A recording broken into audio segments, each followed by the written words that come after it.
decir que el título del año 2019 todavía no nos entregan un título. Siempre les puse que acá informática tiene un problema que se está resolviendo cada semana. Cada semana. ¿Quién tiene 2019? Uno de los gremios ya se pronunció y pidió bastante cosa. La cosa es que, bueno, el auxilio no se puede pasar al nuevo sistema porque no sé qué problema hay. Ahora tenemos un montón de gente que también está en la misma situación. La cosa es la misma.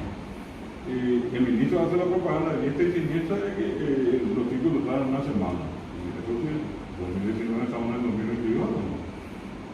¿Cuánta gente fue perjudicada? Nosotros le pagamos todo al ministerio porque el ministerio no perdona nada, ¿no?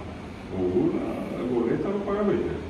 Y eso es lo otro que al margen de lo general a nosotros nos trae, ¿verdad? Queremos ver qué hacen. Pues sentimos que es una especie de discriminación. ¿Cómo tiene que hacer eso?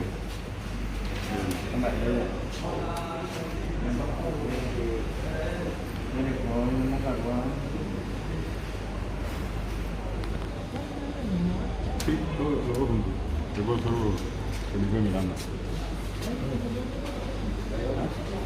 No. Este es nuestro parte.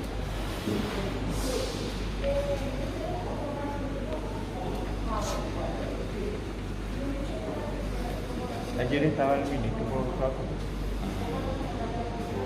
político.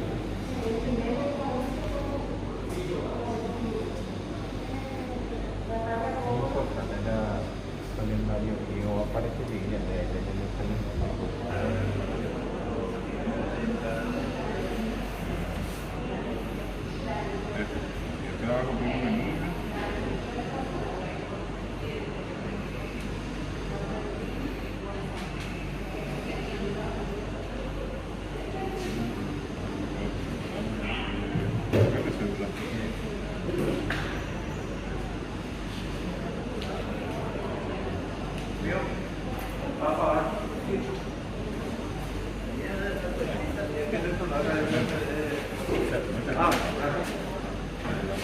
Lu che era?